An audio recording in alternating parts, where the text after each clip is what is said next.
काम जी बोले हैं,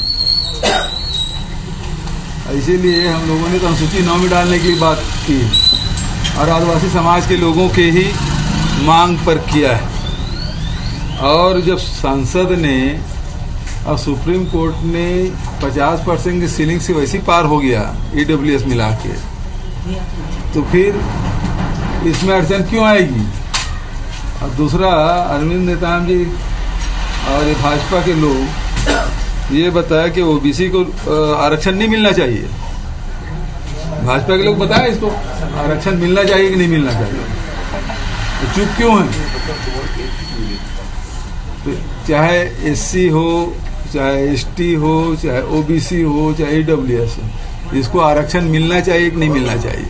भाजपा को स्पष्ट करना चाहिए और भारतीय जनता पार्टी के नेता कब राजभवन में कहेंगे कि हस्ताक्षर करें, क्योंकि विधानसभा में पारित किए, तो फिर दो मुंह कैसे, है ना।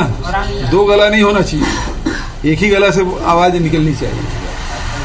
सर, विशेष सत्र के बाद भी राजभवन में इतना लंबा समय लग रहा है, विशेष सत्र बुलाया गया, उसके बाद इतना लंबा समय लग रहा है, कहीं अन्याय युवाओं के साथ में। बिल्कुल, कल भेंट मुलाकात कार्यक्रम में एक लड़की थी, उन्होंने बीएड के एडमिशन के बारे में बात की, तो मैंने कहा हमने तो पास कर दिया है, राजभवन से अटका हुआ है, भारतीय जनता पार्टी के लोग रोक रखे हैं, तो बच्चों के भविष्य के साथ खिलवाड़ हो रहा है, प्रदेश के युवाओं के साथ खिलवाड़ हो रहा है कि सारे भर्तियां रुकी हुई है, सारे एडमिशन रुके हुए हैं और इन लोगों को राजनीति सूझी है। तो ये भारतीय जनता पार्टी के दबाव में राज्यपाल हस्ताक्षर नहीं कर रही। कल आदिवासी समाज के द्वारा आंदोलन किया गया, लेकिन राजभवन उनसे मुलाकात भी नहीं हुई। तो आदिवासी समाज की बड़ी हितैषी बनती है राज्यपाल, तो उनसे तो मिल लेते,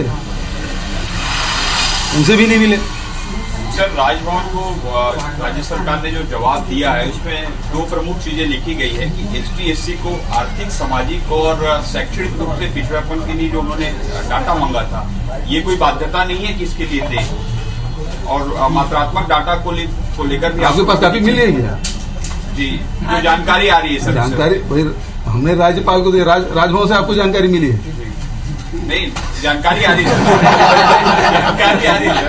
उसपे यही सवाल तो राज्यपाल उठा रही है कि डाटा वो दे, तो आप राज्य सरकार की ओर से जो भेजा गया है उसमें यही लिखा गया, तो फिर से विवाद आखिर हो ही रहा है।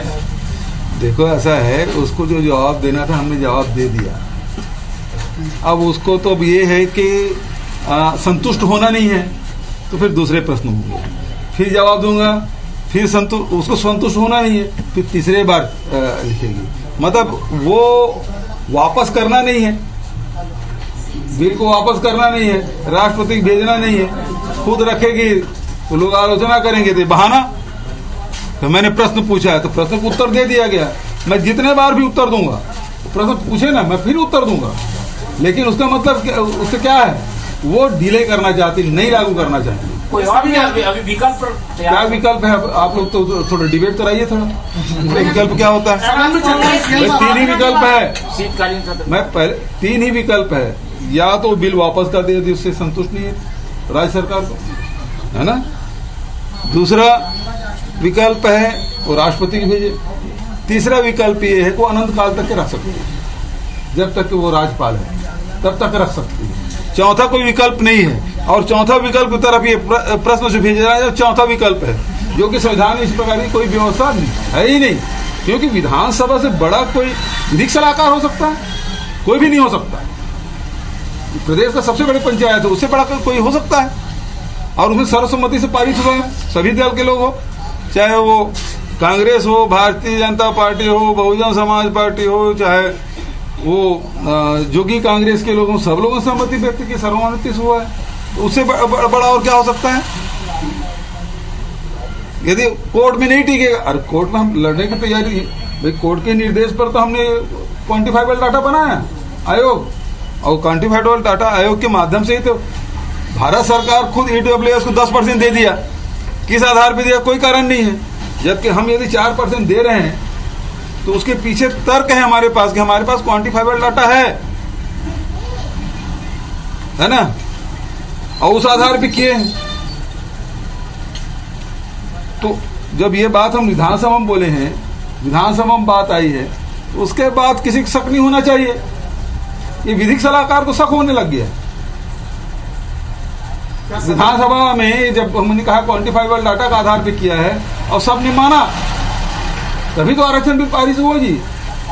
अब उसके बाद वो विधिक सलाहकार जो एकाध पर्सन में बैठता है भारतीय जनता पार्टी के कार्यालय में, उसको विश्वास नहीं है, तो प्रश्न उठा रहे हैं। इसका मतलब वो डिले करना चाहते हैं। सदन में कांग्रेस ने स्थापना दिवस इस बिल का, तो क्या सोच के किया था जब 50% अधिक नहीं हो सकता, आज बीजेपी बोल रही है, अभी क्या सोच के? वो जनता के बीच में सीधा सीधा वो विलेन बनना नहीं चाहते थे, लेकिन ये पीछे दरवाजे से राजभवन के माध्यम से सब खेल कर रहे हैं। प्रदेश के कभी भला चाहती नहीं भारतीय जनता पार्टी, कभी यहाँ के लोगों के हित करना चाहा ही नहीं, न किसानों के, न आदिवासियों के, न अनुसूचित जाति के, न युवाओं के, न बच्चों के, न महिलाओं के, किसी का भला नहीं करना चाहे। 15 साल में हमने देख लिया है। और अब वो सीधा नहीं लड़के इस प्रकार से अपने एजेंडा वो लागू करना चाह रहे हैं, क्योंकि वो सारे सार्वजनिक उपक्रम तो बेच दिए हैं। फिर 35 ट्रेन बंद हुआ और वो हमेशा के लिए बंद हो गया, तो वहाँ के कर्मचारी, वहाँ गार्ड, क्लीनर, सारे लोग हटेंगे कि नहीं हटेंगे? और एक ट्रेन चला दिए 35 बंद करके, तो कर्मचारी लगेंगे कि नहीं लगेंगे? तो उसमें ये लोगों को आरक्षण का लाभ मिलेगा कि नहीं मिलेगा? एयरपोर्ट बेच दे, वहाँ यदि कर्मचारी होते तो इसका लाभ मिलता कि नहीं मिलता? अब वो प्राइवेट को सब कर रहे हैं। अभी दिल्ली में प्राइवेट को दिए तो जो सिक्योरिटी है उसमें भी 50% कर दिए प्राइवेट का, बचत को वहाँ पैरामिलिट्री फोर्स आधे में है, तो आधे में तो आरक्षण का लाभ मिल रहा है और आधे में बिना आरक्षण का है। तो इस प्रकार से भारतीय जनता पार्टी आरक्षण खत्म करने के जो खेल है वो चल रहा है। कांग्रेस का आज स्थापना दिवस जी, कांग्रेस एक ऐसी पार्टी जिन्होंने देश के लोगों की भलाई के लिए इस संगठन का निर्माण हुआ और धीरे धीरे ये आज़ादी के लड़ाई के प्रमुख आधार स्तंभ बना।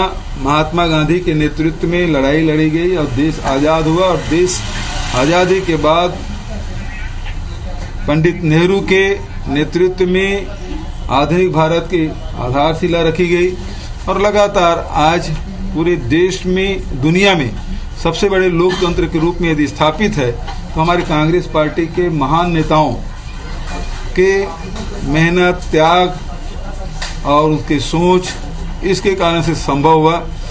चाहे वो महात्मा गांधी जी हों, सरदार वल्लभ भाई पटेल हों, पंडित जवाहरलाल नेहरू हो, मौलाना अब्दुल कलाम आज़ाद हो, चाहे हमारे प्रदेश में आप देखेंगे, चाहे वो पंडित सुंदरलाल शर्मा हो, चाहे रविशंकर जी शुक्ल हों, चाहे डॉक्टर खूबचंद बघेल, छेदीलाल बैरिस्टर, प्यारेलाल ठाकुर, तमाम ऐसे नेता हैं जिन्होंने अपना योगदान दिया, जेल में जीवन उन्होंने बिताया और देश को आज़ादी दिलाई। तो ऐसे तपे हुए जो नेता हैं, उनके मेहनत से, उसे त्याग, तपस्या से ये देश बना है।